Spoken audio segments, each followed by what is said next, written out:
We always gravitated toward a backward chain in my classroom because you're then ending on independence. And so if you're providing that reinforcement or something, it's nice to have the learner finish the task with that sense of independence. Welcome to the Misfit Behaviorists podcast. Join your hosts, Audra Jensen and Caitlin Beltran, here to bring you evidence-based strategies with a student-centered focus. Let's get started. Hey, everybody. Welcome back to the Misfit Behaviorists podcast. I'm Caitlin, and I am joined by Audra. And before we dive in, don't forget to check out our Facebook group, also the Misfit Behaviorists podcast. And we are putting freebies and other exclusive content there almost every week that pairs with our episodes. So also you can find us on Instagram at the Misfit Behaviorists podcast and message us and let us know what you want to hear about next. So Audra, what are we chatting about tonight? So I thought we'd talk about creating task analysis visuals for students. And today is a really good one that you definitely get into the Facebook group and get some freebies, because I have some freebies that align with this. And also, if you think about it, watch this on YouTube, because I'm going to show a few things as well, because we're talking about visuals. It would help if we kind of see a little bit. If not, we'll talk about it, and Caitlin will remind me if we need to describe something better.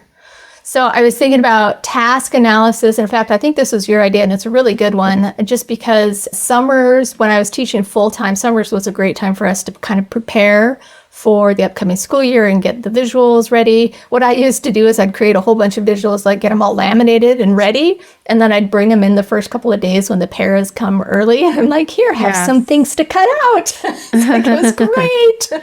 Got free time? You don't anymore. We'd be sitting there talking about whatever we're going to talk about. I'm like, yeah, you can cut this while you're sitting there. So when you think of a task analysis, what do you think of? I think of breaking down a large skill into smaller chunks. That's How about you? That is pretty much all it is. We do this all the time too, especially when we have little kids that are growing up and we're teaching them basic skills. We break everything down into these tiny little pieces. Exactly. In fact, that's kind of what ABA really is. It's the idea of taking a large skill that most kids get developmentally and bringing it down into smaller skills, and then we teach them systematically, and then we take databases. But really, everything that I've ever done with ABA is kind of a big old task analysis. I think it's kind of funny. The task analysis of life. Yes. So, those of us, is probably everybody who is listening or watching, we work with kids, especially on the autism spectrum, who really thrive with visuals. And a lot of them, this is how they learn the best, is kind of this visual model. And there are so many different ways that you can present visual information, depending on the learner, whether they are even sign language is considered visual. It's a visual language. Other ones need videos or pictures or symbols or icons. Written word, my son was an early reader. So in fact, he actually learned to read before he could talk, which was really weird. We taught him language through the written word, which was really weird. So like when he started reading, he was like, I think he was not even 2 when he read his first words, but he didn't have any functional language. And so when he would read the word, like out loud, he could read the word, but he had no idea what the words meant. He just, phonetically would put sounds together. And so we went around the house and we'd write wall and put a sticky note on the wall and fridge and stick it up there. And then he'd come up to something and be like, yes, that's the wall. That's wild. The couch. And that's how he learned his first words. But yeah, they are so visual. Our little guys are so visual. So for you, Caitlin, when you think about needing to teach a young learner a visual skill, say a task analysis, say something they need to learn that's a full process, how do you decide what to teach and how to implement it? What are kind of the first thing that you would do in that situation? Right. So I guess for me, say I'm thinking of a self-help skill like brushing teeth. That I have done in so many different ways because, like you said, I have some learners, not many, but some where I could teach the whole sequence kind of all together. But for others, I'm breaking it down. I have one learner where his goal right now is just to go get his supplies, go get your toothbrush box, put it away. And we just practice brushing teeth, but that's not really our goal versus some other learners who they could go get the bin and they could put it away. It's no problem. But their goal is like actually thorough teeth brushing where I need to somehow show them could be an order to this rather than just, swirling the brush around for 10 seconds. So really just depends on the learner, as with everything else. So, Caitlin, will you explain to listeners, I'm sure this is a review for most people. Most of us use forward and backward chaining or total task. Will you kind of explain quickly what those terms mean? Sure. So it sounds confusing at first, but in a forward chain, you're teaching the steps in order. So like first to last, whereas in a backwards chain, you're teaching the last step first. But if you're brand new and you're thinking that you actually practice the skill backwards, like I thought on my first day of training back in the day, that is not the case. You're always practicing the skill in the same order. But let's just say you had a really simple, 4-item, go get bin, get toothbrush, brush teeth, put it away. You could prompt the first 3 of those steps and then target the last step of the chain. That would be a backwards chain. And so you'd prompt getting it, brushing, and then the last step, say, would be they put it away. And then my data might just be on that one point versus the forward chain would be I'm waiting for them to reach independence on getting the bin, and then I'm going to prompt everything else in some way. And we always gravitated toward a backward chain in my classroom because you're then ending on independence. And so if you're providing that reinforcement or something, it's nice to have the learner finish the task with that sense of independence. Yeah, that's excellent. And then the kind of that total task is when you're teaching all of the steps at once and taking data on each step. And I find when I think about the different ways to implement, and I always have that learner in mind, how am I going to choose which way works? So I might choose a forward task where I'm focusing on that first step only and then prompting through the rest. I might choose to do that for a learner who gets very frustrated with mistakes or needs more prompting in the beginning or something. I might choose to do that one first. Whereas somebody who, like you said, you might want to help them through and then get that success at the end, the reinforcement, I might choose to do a backwards chain. Of course, it depends on the task too. So some tasks lend better to one over the other. And then I might choose a learner who gets things really quickly. I might just go with a full task and then they get kind of pulls in some of that reinforcement throughout the whole thing. And these are usually kids who can pick up quickly. Yeah. And so then I might choose a total task for that. So those, and you can always just do, a frequency data if you want, if you just want to take data on one step, no matter what it is. Yeah. Maybe it's a student who has most of it together and really just needs to focus on, 1 or 2 steps within there. You might just take frequency on that particular step. And so those are kind of the ways you might do that.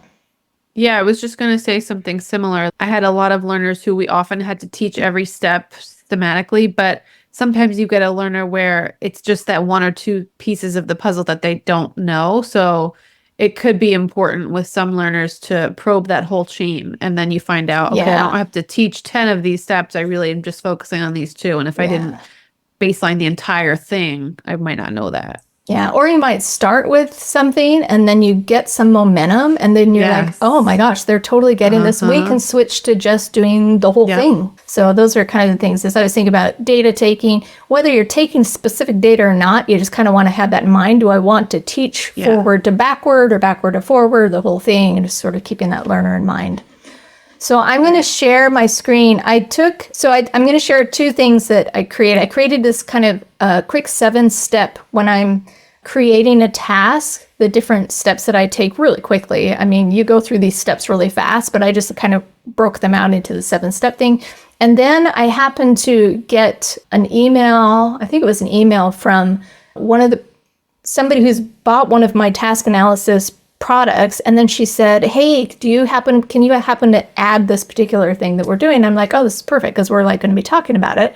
So I took a video of myself sort of talking through the process of creating a new task from beginning to end. Now, it's a hand washing dishes, so I didn't actually take the camera down and wash myself doing the dishes. I just sort of talked through my thought process. So I'm going to show that too. So let me share my screen. Let's just go through this and then I'll show you the short little video. It's just like a 3-minute quick video. So first thing, I kind of want to identify the skill in mind. And in this case, I'm thinking, does the student have the prerequisite skills? Is this, a socially important skill for them to have? I'm not just going to be teaching something that's not really useful to them.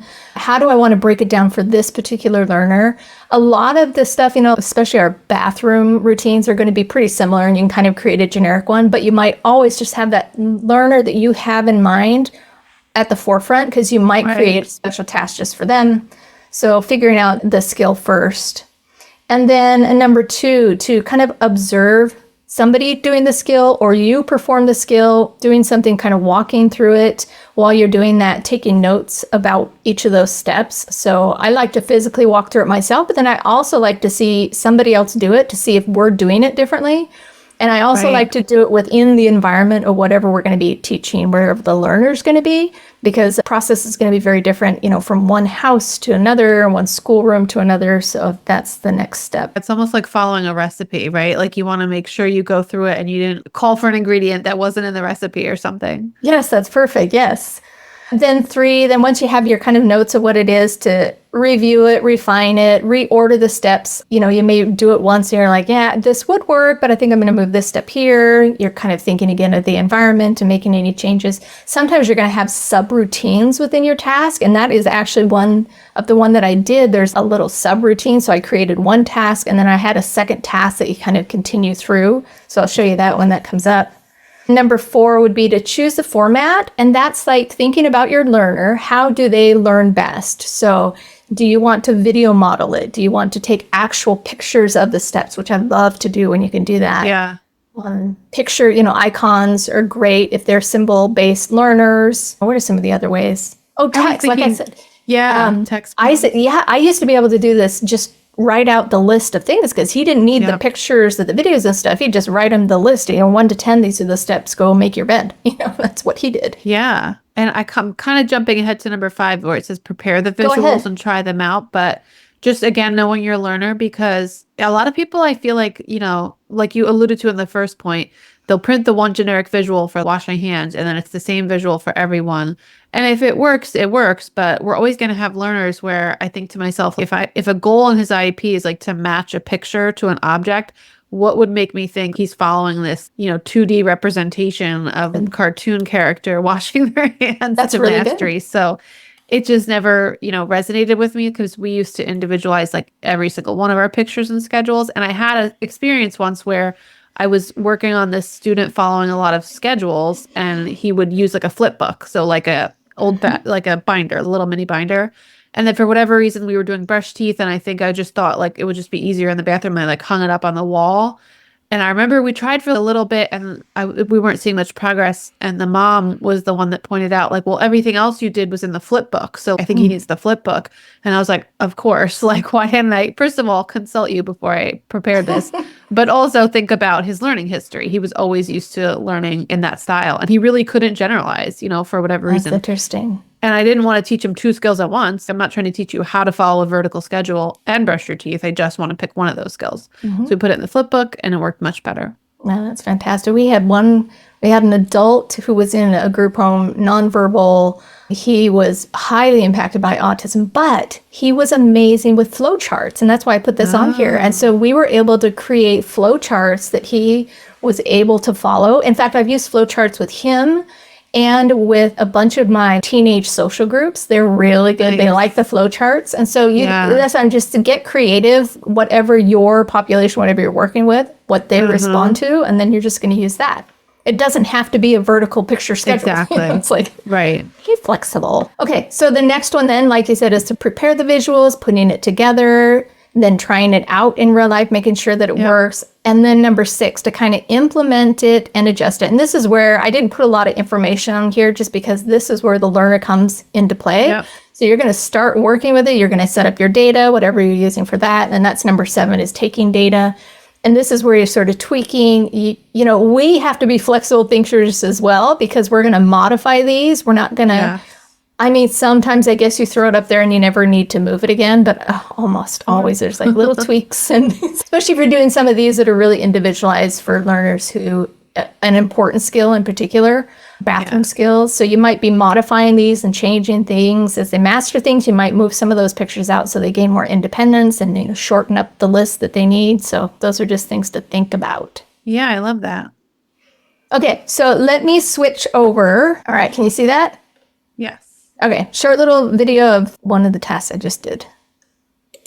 So I had a buyer reach out to me who asked if I could add a couple of things to a task analysis product that I have that she purchased. And I wanted to just go through, because it was a task analysis thing, and I know this is something we're going to be talking about, go through kind of my quick process and how I would generate a new task. And this is the product that she has, which just has a bunch of different tasks for the day. What she was looking for was an addition in here in the daily living. She is working with some students that she needs a hand washing dishes, putting them into the drying rack. And she also needs a mopping with one of those like Swiffer Easy Mop things. And I thought this would be a great opportunity to kind of show how I would quickly create a task analysis. The way that I normally would do it is I would walk through the task by myself and jot down each of the steps. So in this case, it might be, clearing out the dishes, making sure all the food is scraped off, filling the water basin with water, rinsing them off. So I would go through the whole process and jot down notes. So let me pause while I do that. I type really fast. All right, so this is probably what I come up with to just get started. So in this case, as I'm thinking about it, I'm imagining myself there.